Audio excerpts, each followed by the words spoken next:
Hey guys, my name is Free and welcome back to my channel. Today's video is just going to be a review of my first week teaching kindergarten at an international school in Suzhou. So I'll go ahead and jump into the video for you guys. Okay guys, so I'm on the way to school. Excuse the scarf, it's a little rainy out, but I'll literally be at the gate in like 1 minute. I am excited and just ready for the first day.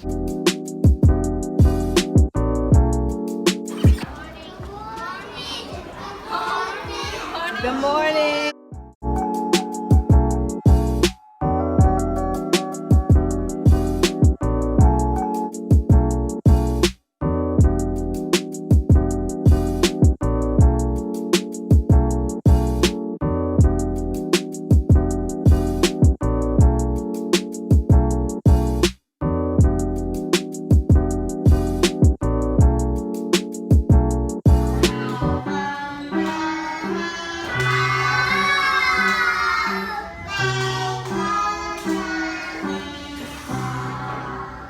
In this video, I'm just going to be telling you guys some of the things that I like about teaching at an international school and some of the things that I don't like teaching at an international school after teaching for just 1 week. And I'm also just going to compare it to working at a training center, because last year I taught at a training center in Nanjing, China, and this year I'm in Suzhou teaching at an international school. So I'll just go ahead and jump into the video, and if you guys see me like looking down, it's only because I have some notes here. So for the first week, overall it was very chill. We were actually told not to focus so much on teaching, but just on interacting and letting the students like kind of get used to us. So mostly it was just like singing, dancing, videos, things of that nature, me participating in like snack time and the different little things that they do throughout the day. My first like is definitely going to be the working hours. So I'm just gonna tell you guys what my schedule is like for the week.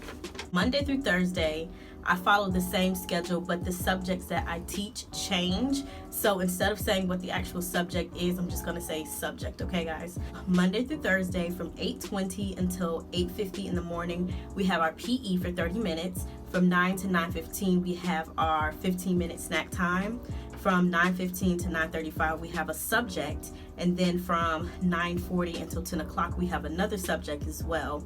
From 10 to 10:30, I have a 30-minute break, and then I go to my second class because I do teach two different kindergarten classes. From 10:30 until 10:50, we have a subject again. From 2:45 until 3:05, we have our snack time, and then from 3:05 until 3:25, we have another subject, and then from 3:30 until 4 o'clock, the kids have their outside activity, and then they leave as well. Most of the parents show up around 3:45, and for the most part, all of the kids are usually gone by 3:50-ish. So that's how my days go Monday through Thursday. If you guys are paying attention, I do have a huge gap from 10:50 in the morning until 2:45 in the afternoon, which is probably one of my favorite things about my schedule. I do have like a huge break in between the day to go plan, or if I want to go home, I can come home also, because I literally live like 5 minutes from the school. And on Friday, I literally teach for not even an hour on Friday. I teach from 8:20 in the morning until 9:15 in the morning.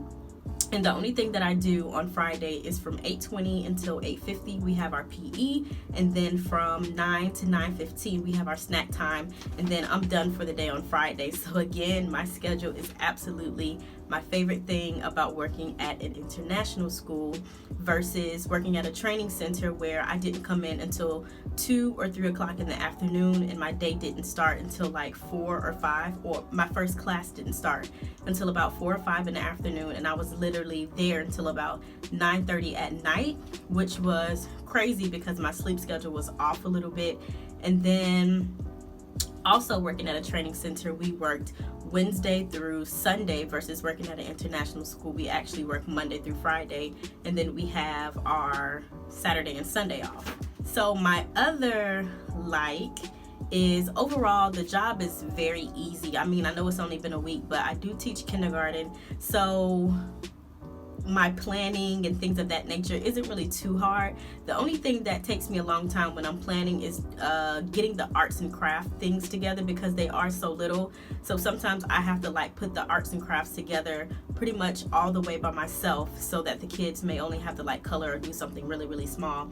But again, really easy job. I'm still working on the classroom management part, because at a training center I only had about like 10 students in my kindergarten age class, and in this class I have 23 students, so I'm still getting the classroom management thing together. The next thing that I like is that the school does provide all teachers with 3 meals. So that's going to be breakfast, lunch, and dinner, because the school is actually a boarding school, so some of the students actually stay there Monday through Friday, and then they go home Friday afternoon, and then they come back I think Sunday afternoon as well. So they do provide all teachers with 3 meals a day. I've never had breakfast, because breakfast starts super early and ends super early. I've only had lunch. I've never had dinner either, because I'm usually gone by the time dinner time starts. The next thing that I do like about the international school, they do provide free housing, and we are located super close to the school, about a 5-minute walk from me. The only thing that I don't like, if you don't choose to stay in the apartment that's provided for you, then they won't provide a stipend for you. But when I was working at my training center, they didn't provide housing or stipend at all, so you know, you can't beat it. Some of my dislikes are, number one, we really didn't have any preparation before school started. We didn't have a pre-planning period like they do in the States. I think in the States, teachers go back to school about 2 or 3 weeks before school even starts, and they have what's called like a pre-planning period where they can start working on lesson plans, getting their classrooms together, the whole 9 yards. We didn't have that. So we had an orientation on Thursday. It was August 29th, and then school started Monday, September 2nd.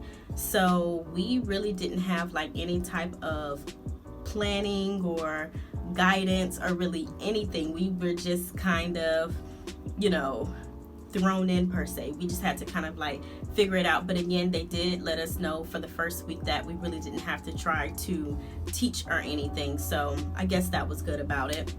The second thing that I don't like about international school is, or this particular international school is, there is no curriculum to follow at all. So we don't know what the objectives are. We don't know like what the goals are or anything. We have to come up with those things ourselves. Like we have to let the school know what the objectives are and like what curriculum the students are actually going to follow, versus working at a training center. We are given a curriculum. We're told to teach this. We're told what the objectives are. By the end of this lesson or unit or chapter, the student should know XYZ. But at international school, we're not given any type of curriculum. We have to come up with it ourselves and then let the school know what we want the students to know at the end of each semester. But the thing with that is, of course, we didn't have any real preparation or pre-planning, and we were also told at our orientation that we needed to come up with like an overall semester plan. So during like the first week of school, we were kind of like rushing to get our overall semester plan submitted on time. And the third thing that I do not like is there really weren't any materials for the teachers. We actually have a teacher's office, but for Monday, Tuesday, there was nothing in the office, no computer, no laminator, no printer, no nothing. And then on Wednesday, we did have like the printer, the laminator, other little materials that we needed, but the computer wasn't plugged up or set up how it was supposed to be set up. Nor was there any Wi-Fi in the office for the first week of school. The teacher's office is kind of shaky, but it is coming along. We just have to kind of be patient and just wait for them to get things in order for us. The last thing that I don't like is probably the thing that bothers me the most about teaching at an international school. The Chinese teachers can be super overbearing when it's our time to teach. I don't stay in the classroom all day with just one class. I have 2 separate classes but when I go to the class, like, I'm expecting to have my time to teach how I want to teach, to do the activities that I want to do. But the Chinese teachers can be very overbearing. For example, I was trying to get them to make a circle, and I was told, no, it's too hard for them. They are too little and they can't make a circle. I was also told while trying to read certain books for our reading period that that book is too hard for the students and they don't understand it. But they really don't understand anything at all right now because they're so little. And then the last thing, during our PE time, I bought like 2 big beach balls for the students to play with. And I was told that it wasn't a good idea to have the students play with beach balls because they were too little and they were going to hurt themselves. But they are kids, for crying out loud. Like, let them be kids. Let them learn. The first time you put your shoes on, you didn't know how to tie your shoes, but you practice and eventually you learn how to tie your shoes. So I just need them to kind of not be so overbearing and just kind of like take the back seat when it's my time to teach and interact with the students. So that is the end of the video so far. Again, first week, super chill. I let you guys know my likes, my dislikes, and just kind of compared it to the training center environment. If you guys have any more questions for me, go ahead and leave some comments. And also, don't forget to like, comment, and subscribe as well.